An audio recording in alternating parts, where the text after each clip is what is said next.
сегодня соревнования уже носят международный уровень, и в них принимает участие более 250 спортсменов из 13 стран и 17 регионов Российской Федерации.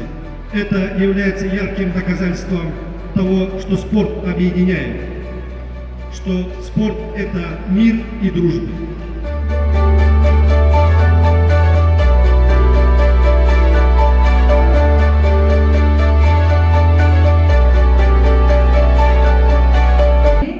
Соревнования мне пришлись тяжко. Схватки были сложные. Не скажу, что легко. У нас были сборы здесь, зала борьбы. 2 недели. Вот. Хорошая подготовка прошла.